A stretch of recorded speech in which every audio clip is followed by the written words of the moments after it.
गावाकडची पालेभाजी ही लाल हिरवा माठ बोलतात त्याला. तर ही गावाकडची पालेभाजी बाजारातून पालेभाजी आणू नको. अशी एवढीशी भाजी लावली ना एवढीची, तर ते आपल्याला भाजी धरते. फक्त पानं काढायची. त्या बाजूला ती तिकडे ती रताळ्याच्या वेली पालेभाजी काढायची. आणि बघा हे पिशवीमध्ये एवढी भाजी काढली मी आता. ही पिशवीमध्ये भाजी काढले आणि हे ना पानं बघा, फक्त पानं काढून घ्यायची. फक्त हे बघा, हे पान आहे ना, हे कोवळी पानं काढायची फक्त. आणि मग त्या भाजीमध्ये कांदा टाकायचा, मिरची टाकायची आणि तव्यावरती वाफवायची फक्त ती. आणि भाजी खायची मस्त वेगळी. थोडीशी हळद टाकायची, मीठ टाकायचं. हे आता आम्ही राहतो शहरामध्ये. मे महिन्यामध्ये आम्ही आमच्या मूळ गावी येतो गावाला. तर गावचं जेवण आहे ना मस्त आहे. गावाला थोडाफार जर पैसा मिळत असतो ना, तर मी गावाला राहिलो असतो. तर गावाला हे बघा, हे आता एवढे पानं काढलेत. आणि हे बघा, हे केवढं पान मोठं आहे. एवढं पान मी पहिल्यांदाच बघितलं. हे पान पहिल्यांदा बघितलं आहे. ही अळूची पानं आहेत. म्हणजे ह्या अळूच्या पानापासून अळूच्या वड्या करतो. अळूचं जे फतफतं करतो, म्हणजे पातळ अळू, त्याच्यात चणे घालायचे भिजवून किंवा शेंगदाणे घालायचे. ते अळू वेगळं असतं, ते पण खायला मस्त एकदम. तर मग गावाकडचं हे जीवन असं आहे बघा, एकदम छान. तर ही पानं, फक्त पानं काढून घ्यायची. फक्त पानं काढून घ्यायची.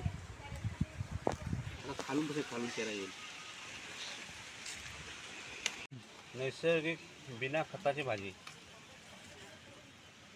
शहरामध्ये ह्या पानांची एक जुडी घेतली तर 40 रुपये, 50 रुपये. आता ही भाजी जो 50 रुपये भाजी झाली माझी. आणि आम्ही ती भाजी खाणार घरात करून मस्त वेगळी सांगितल्याप्रमाणे एकदम मस्त. मी पानं पोळी गळून काढतो. आता मी पानं काढली नाही तर लगेच 2 दिवसांनी पानं काढू शकतो. लगेच एवढी पानं वाढणार. आणि भाकरी आणि पानं इथला क्लोजअप घे. बी आलाय ना, बी हे काढून टाकणार मी. पानं वाढणार. आता पाऊस जवळ आलाय तर ही भाजी आणून मस्त होणार. मी बाजूला ते टॅमॅटोचं झाड आहे बघा, टॅमॅटोचं झाड आहे. साईडने मिरची रोपं लावणार ना, मग आपल्याला बाजारातून मिरची पण आणायला नको. बाजारातून हे टॅमॅटो झाड आहे. हे टॅमॅटो झाड आहे.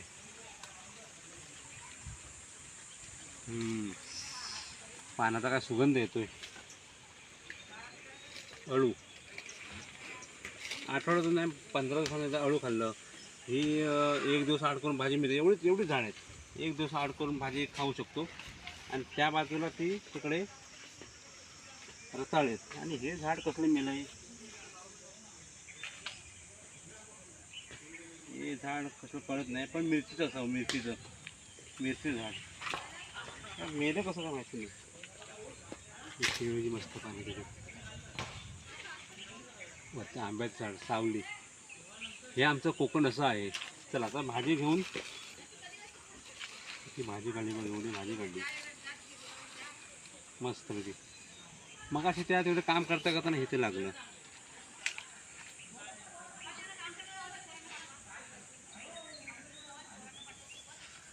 रक्त गेलं.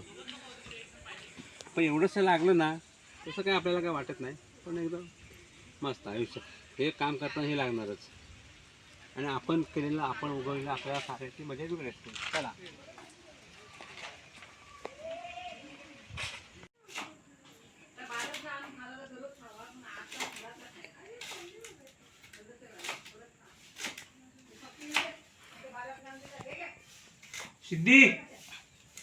सिद्धी आई कडे दे. कडे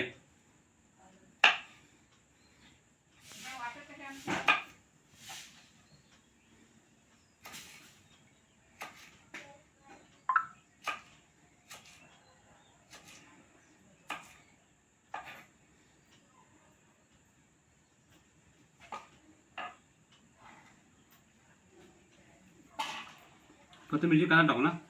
हे कांदे कापत राहते दे दोनच आहेत तर तीही दे कांदे मला कधी काय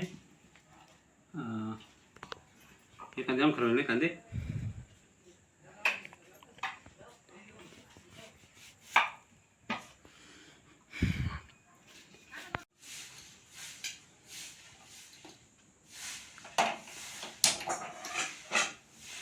भाजी करतो म्हणून तेल कुठे ते पाकिट आहे बघ जरूर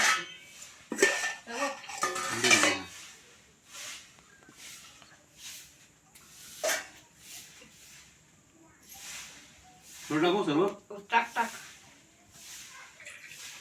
ही बघ धरायला लागेल आता धरायला लागेल किती तरी जाते स्टँड आणायचं लावून ठेवायचं ना नाही मग तू हा शिजा शॉर्ट घेशील ना काळं कोणाला हां तू याचा शॉर्ट घेशील नाही जा त्यासाठी लागणार नाही आता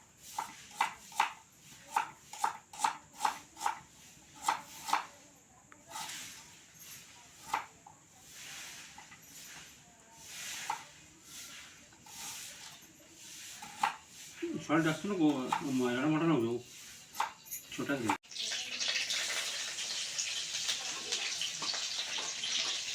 तर कांदा टाकतो ना आपण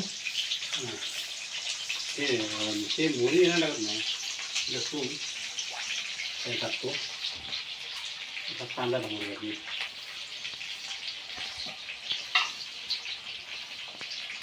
मंडळीचा फरक आहे ना मस्त लागतो आणि याच्यात आपण जाडा टाकतो हे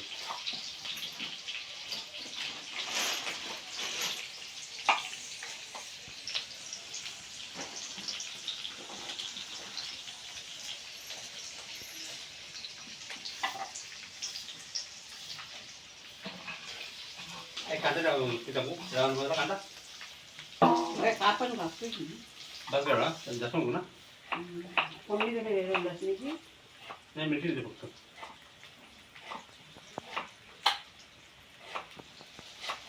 दोन कांदे बघ ना हां भाजी किती आहे किती भाजी घाला तुम्ही कांद्यावर चांगली बारीक काय ते ही भाजी कोण खाया म्हणत नाही एवढी भाजी 50 रुपये पाहिजे मुंबईला 50 रुपये पाहिजे झाली ना दररोज भाजी वे पडायला बघ आणि घराला गेला दररोज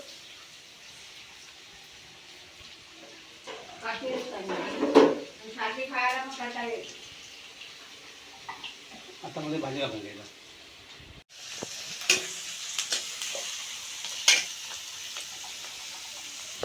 एकच सांगितलं बोलली आजी काय कांदा पाहिजे बिर्याणी आधी बोलली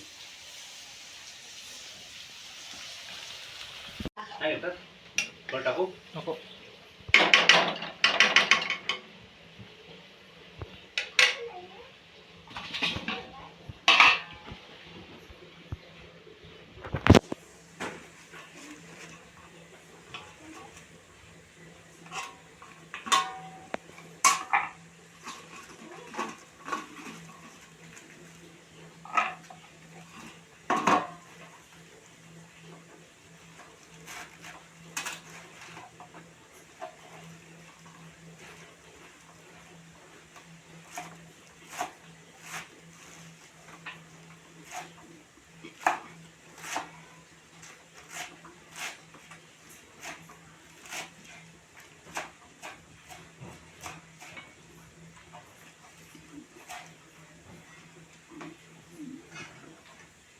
ताट दे ना ताट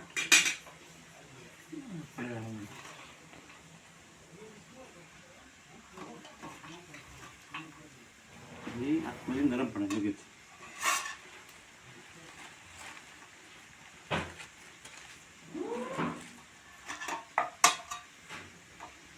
असं मोठं ठेवले पण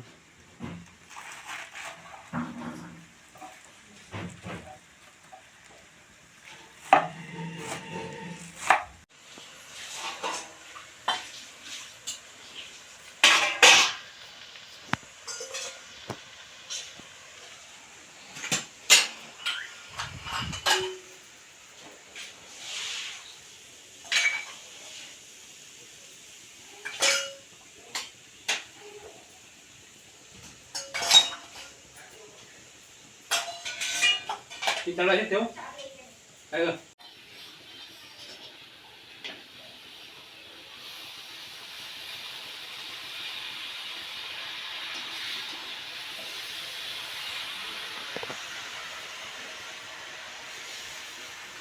दही झाला गॅस लो ठेवायचा. जाते.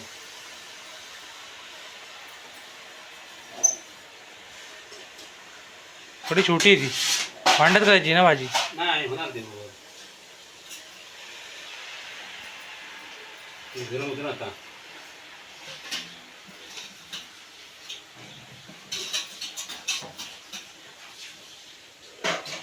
ते बारीक होणार.